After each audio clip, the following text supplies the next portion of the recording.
El acontecer de América Latina, Estados Unidos y el mundo con Red Mundial de Noticias. A través de Radio Cántico Nuevo. Red Mundial de Noticias con Johnny Romero. Comienza ahora. Hola, ¿qué tal? Aquí está la información en Red Mundial de Noticias. Hoy es viernes 15 de agosto de 2025. Aquí están los titulares de las más importantes noticias ocurridas en el mundo hasta este momento. El ministro de Salud del Ecuador defiende su gestión ante el Congreso tras la muerte de 12 bebés.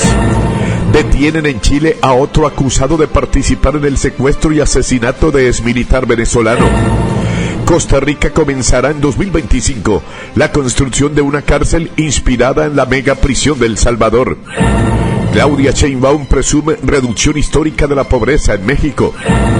Estados Unidos detiene a exdirector de Petrolera Mexicana investigado por corrupción de Odebrecht.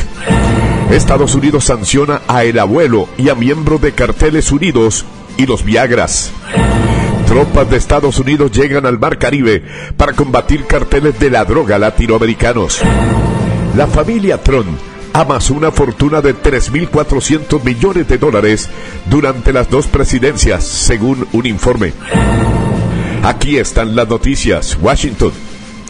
El presidente Donald Trump y su familia ganaron miles de millones con sus dos presidencias, según un nuevo informe. La revista The New Yorker informó que Trump y su familia se habían embolsado unos $3.400 millones gracias a sus dos mandatos como presidente. El recuento incluye los beneficios de las criptomonedas, la mercancía del presidente con la marca MAGA y su propiedad Mar-a-Lago en la Florida.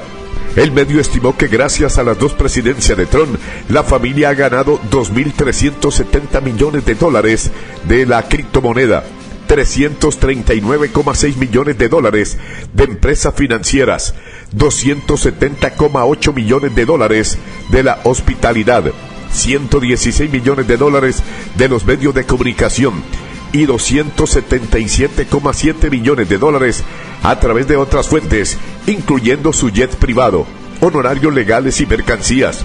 Como respuesta a este informe, la secretaria de prensa de la Casa Blanca, Caroline Levy, dijo: las afirmaciones de que este presidente se ha beneficiado de su tiempo en el cargo son absolutamente absurdas.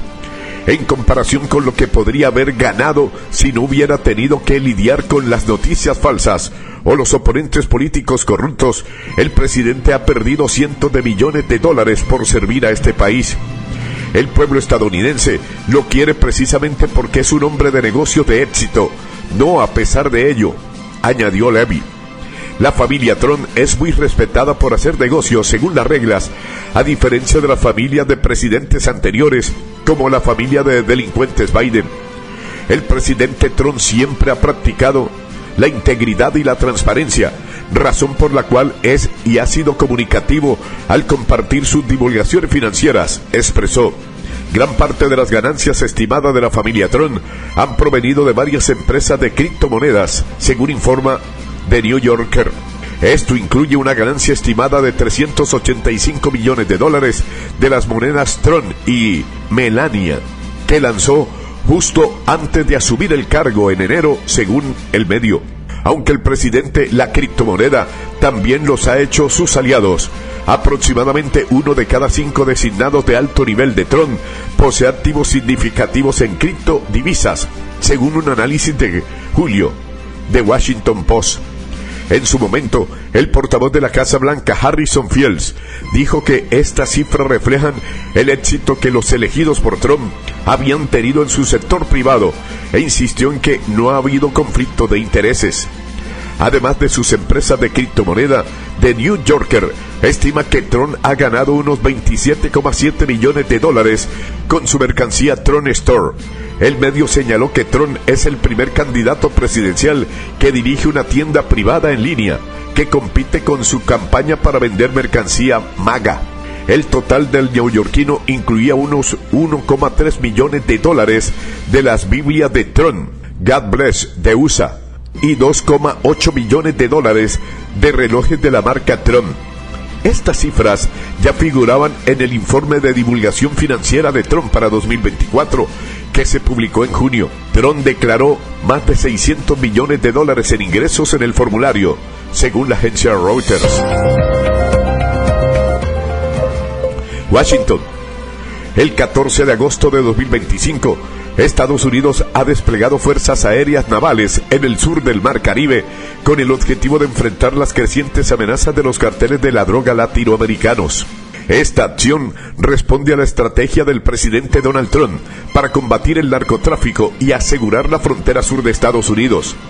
Según fuentes informadas, citadas por la agencia Reuters, el Pentágono ha comenzado a movilizar activos militares en la región para abordar las amenazas de grupos criminales como el Cartel de Sinaloa de México y el Tren de Aragua de Venezuela. La decisión de desplegar fuerzas en el Caribe surge en un momento de creciente preocupación por el narcotráfico en la región. Los carteles latinoamericanos han intensificado sus actividades utilizando rutas marítimas para el transporte de drogas hacia Estados Unidos. La administración Trump ha calificado a estos grupos como organizaciones terroristas globales, lo que ha justificado una respuesta militar más directa. El principal objetivo de este despliegue es interrumpir la ruta del tráfico de drogas que operan en el Caribe y el Atlántico. Se busca desmantelar las redes de distribución que abastecen a los mercados estadounidenses, especialmente en lo que respecta a sustancias como la cocaína y el fentanilo. Además, se pretende reducir la influencia de grupos como el Cartel de Sinaloa y el Tren de Aragua, que han expandido sus operaciones en la región. La movilización de tropas estadounidenses ha generado diversas reacciones en América Latina. México, por ejemplo, ha expresado su preocupación por la soberanía nacional, aunque ha colaborado en la extradición de miembros de carteles a Estados Unidos. Por otro lado, países como Colombia y Panamá han mostrado apoyo a las acciones conjuntas para combatir el narcotráfico. Se espera que este despliegue tenga un impacto significativo en la reducción del tráfico de drogas en la región. Sin embargo, expertos advierten que el éxito dependerá de la coordinación entre los países involucrados y de la sostenibilidad de las operaciones a largo plazo. El despliegue de tropas estadounidenses en el Mar Caribe marca un cambio en la estrategia de Estados Unidos para enfrentar el narcotráfico en América Latina. El tiempo dirá si esta estrategia logra los objetivos propuestos y si se mantiene en el futuro. Washington. El Departamento de Justicia de Estados Unidos acusó este jueves a 5 miembros de alto rango de Carteles Unidos, mientras el Departamento del Tesoro anunció también la imposición de sanciones al grupo delictivo. Carteles Unidos, menos conocido que alguno de sus rivales, controla amplias zonas del estado de Michoacán. El Departamento de Justicia lo calificó como uno de los productores de metanfetamina más prolíficos y afirmó que las ganancias de sus ventas de drogas ilícitas se usan para adquirir armas, contratar mercenarios y sobornar a funcionarios. Entre los miembros del grupo que se enfrentan a cargos están su líder Juan José Farías Álvarez, también conocido como El Abuelo, junto con Alfonso Fernández Magallón, Luis Enrique Barragán Chávez, Edgar Orozco Cavadas y Nicolás Sierra Santana. Se les acusa de formar parte de conspiraciones para fabricar y distribuir drogas, incluidas metanfetaminas, cocaína y fentanilo, para su importación ilegal a Estados Unidos. El Departamento del Tesoro de Estados Unidos informó por su parte que imponía sanciones contra Carteles Unidos, así como contra el grupo conocido como Los Viagras y 7 de sus miembros. A principio de esta semana, México envió a Estados Unidos a 26 presuntos miembros de los carteles buscados por sus vínculos con grupos de narcotraficantes. En febrero, México también envió a otros 29 presuntos líderes de carteles. Los fiscales federales de Nueva York anunciaron también cargos penales contra varios líderes de carteles, entre ellos Servando Gómez Martínez, del cartel La Familia Michoacana, y 3 líderes del cartel de Sinaloa. En febrero, el presidente Donald Trump designó a 8 bandas criminales y carteles diferentes, entre ellos el Cartel de Sinaloa, Cartel Jalisco Nueva Generación, Cartel del Noroeste Nueva Familia Michoacana, Cartel del Golfo y Carteles Unidos como organizaciones terroristas extranjeras. Atención, Tallahassee. La administración de DeSantis está haciendo arreglos para albergar a inmigrantes detenidos en una prisión del norte de la Florida, mientras un juez federal considera si debe cerrar temporalmente Alligator Alcatraz, el improvisado campamento de detención de inmigrantes en los Everglades. Estamos llamando a esto la nave de la deportación, dijo el gobernador Ron DeSantis en una conferencia de prensa este jueves. Estará operativo pronto, no va a tomar mucho tiempo, pero tampoco estamos apresurándonos para hacerlo hoy mismo. DeSantis indicó que la prisión, ubicada en una zona rural entre Tallahassee y Jacksonville, se está habilitando para fines de detención de inmigrantes porque el estado necesita capacidad adicional más allá de lo que estamos haciendo en el sur de la Florida. Se planea albergar hasta 1,300 inmigrantes en la correccional de Baker, que ha estado vacía durante varios años, durante su cierre en 2021, cuando el estado enfrentaba graves problemas de personal. La decisión se produce una semana después de que un juez federal en Miami ordenara al estado detener la construcción en el sitio de los Everglades por 2 semanas, en medio de una batalla legal sobre los posibles impactos ambientales. Ciudad de México. El gobierno mexicano justificó la entrega de 26 presuntos narcotraficantes a Estados Unidos como una medida de seguridad nacional, al señalar que esas personas seguían delinquiendo desde prisión y buscaban su libertad mediante argucias. Aquí está el informe. El gobierno mexicano justificó la entrega de 26 presuntos narcotraficantes a Estados Unidos como una medida de seguridad nacional, al señalar que esas personas seguían delinquiendo desde prisión y buscaban su libertad mediante argucias. Los señalados capos fueron enviados el martes a varias cárceles estadounidenses y entre ellos figuran miembros de los cárteles Jalisco Nueva Generación y Sinaloa, 2 de las organizaciones del narcotráfico más poderosas del país. El traslado se produjo en medio de las presiones del mandatario estadounidense Donald Trump para que México detenga el contrabando de drogas a su territorio, en particular del letal fentanilo, so pena de imponer elevados aranceles. Estos delincuentes de alto perfil, que aún privados de su libertad continuaban dirigiendo actividades ilícitas mediante visitas, mismas que no pueden prohibirse por respeto a sus derechos humanos. Sin embargo, estas interacciones eran aprovechadas para mantener operaciones criminales, amenazar a funcionarios y extender redes de corrupción e intimidación. El Departamento de Justicia estadounidense acusó el martes a los 26 supuestos criminales de haber introducido a ese país toneladas de peligrosas drogas como cocaína, metanfetaminas, fentanilo y heroína. En febrero, México ya había entregado a 29 de sus más notorios capos de las drogas. Muchos de ellos habían conseguido amparos para permanecer en cárceles de baja seguridad, e incluso se prevería que otros, actualmente en reclusión en centros penitenciarios federales, recibieran resoluciones similares que facilitarían su traslado a penales estatales menos vigilados, incrementando el riesgo de continuar con sus operaciones delictivas o incluso un riesgo de fuga. La presidenta mexicana Claudia Sheinbaum reafirmó el miércoles temprano que la entrega se produjo por la seguridad de México y dijo que no está relacionada con un acuerdo de seguridad que está negociando su gobierno con Estados Unidos. Descartado, absolutamente descartado. Ciudad de México. La presidenta mexicana Claudia Sheinbaum anunció que las autoridades estadounidenses detuvieron a un exdirector de la estatal Petróleos Mexicanos Pemex, que era investigado por presuntos hechos de corrupción relacionados con la empresa brasileña Odebrecht. Sheinbaum indicó que el exfuncionario, a quien no llamó por su nombre, fue apresado y será deportado próximamente. El exdirectivo detenido es Carlos Alberto Treviño Medina, quien dirigió Pemex entre 2017 y 2018 y tenía pendiente desde hace 4 años una orden de extradición, dijo un agente federal que habló en condición de anonimato porque no estaba autorizado a hacer declaraciones. En 2021, el Ministerio Público imputó a Treviño Medina por recibir supuestamente un soborno de 4 millones de pesos, unos $200,000, de Emilio Lozoya, otro exdirectivo de la petrolera detenido por hecho de corrupción. Treviño Medina fue imputado de los delitos de asociación delictuosa y operación con recursos de procedencia ilícita. Lozoya, que dirigió Pemex de 2012 a 2016, enfrenta un proceso por supuestamente haber recibido más de $4 millones en sobornos de Odebrecht, la constructora brasileña que se vio implicada en hechos de corrupción en varios países de América Latina para obtener contratos públicos. Después de dejar su cargo, el exdirectivo huyó a España, donde fue arrestado y extraditado a México en 2020. Tras pasar más de un año en libertad condicional, Lozoya fue detenido a inicios de noviembre de 2021 por decisión de un juez federal que determinó que estaban fundados los argumentos de la Fiscalía de que el exdirectivo no había colaborado con la justicia. Ciudad de México.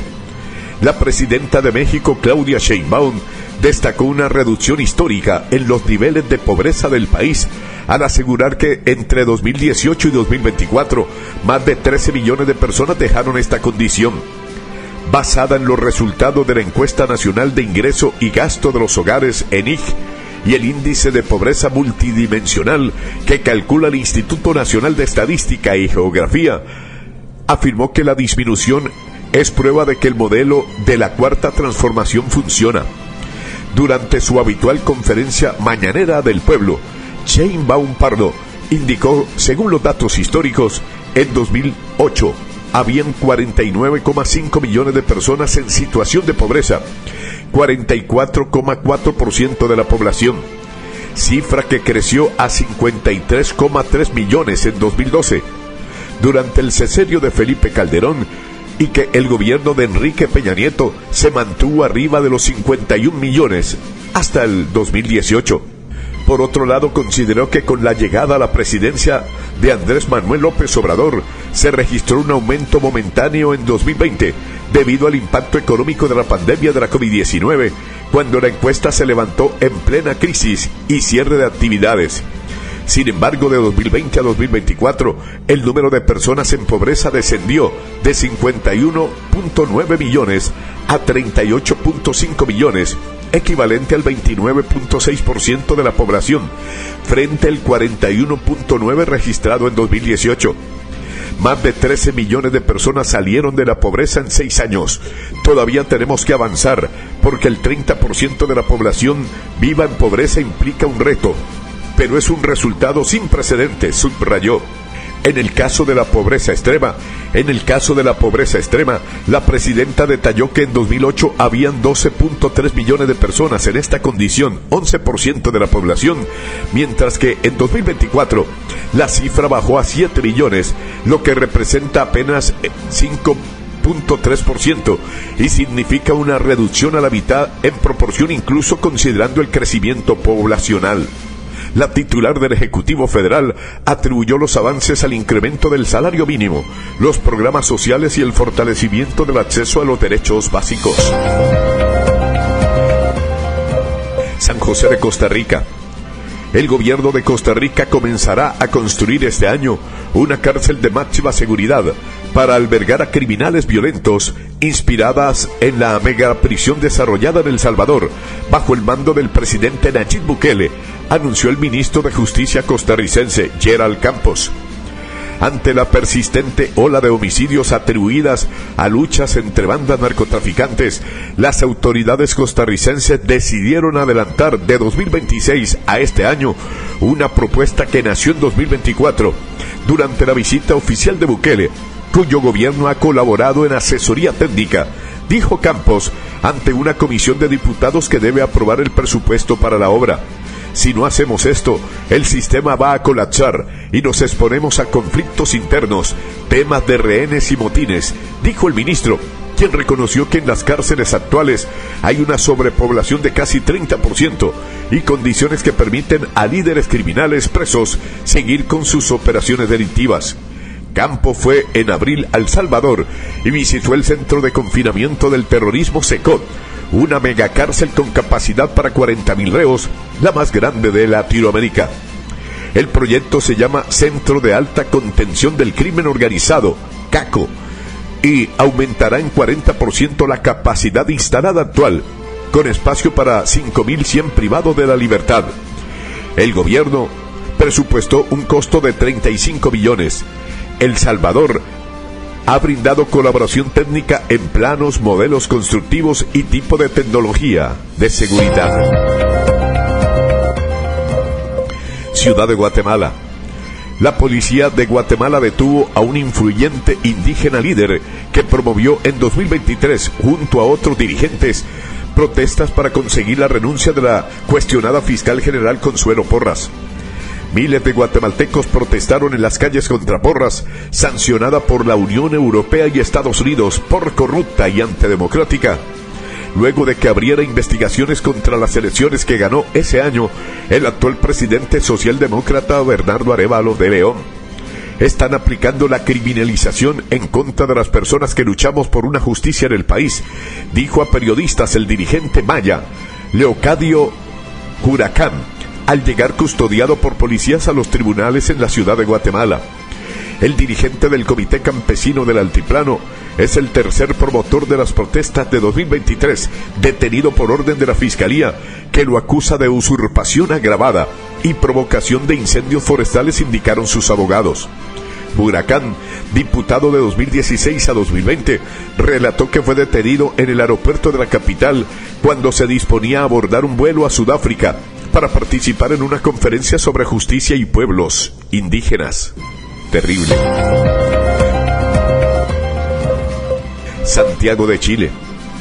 La Policía de Investigaciones chilenas anunció la detención de uno de los presuntos autores materiales del secuestro del exteniente venezolano Ronald Ojeda, asesinado el año pasado por presuntos integrantes de la banda criminal Tren de Aragua, en un sonado caso que ha generado roces diplomáticos entre Chile y Venezuela.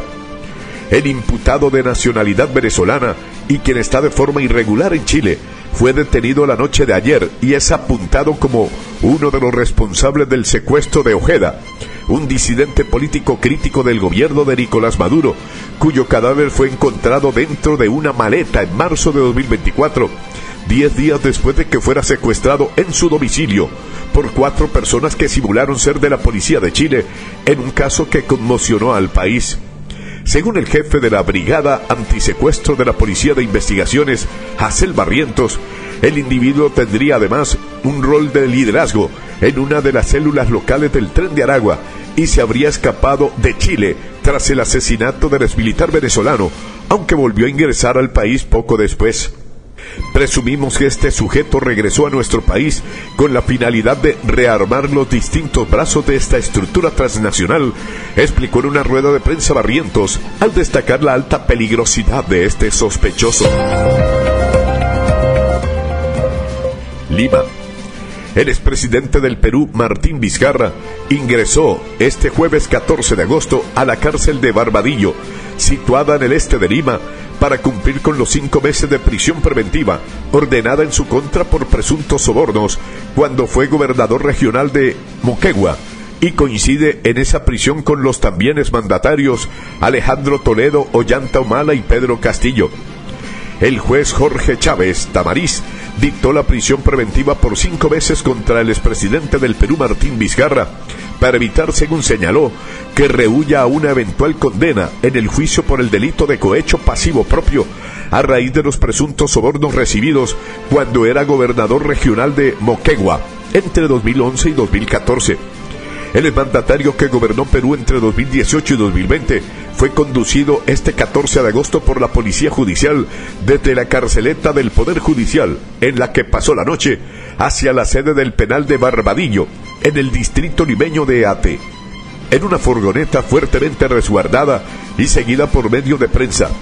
Minutos antes, el Instituto Nacional Penitenciario INPE informaba que el procesado Vizcarra había sido clasificado al establecimiento penitenciario Barbadillo, donde solo están recluidos los mandatarios, y que garantizaba el respeto de sus derechos fundamentales y el estricto cumplimiento del régimen penitenciario, conforme a ley.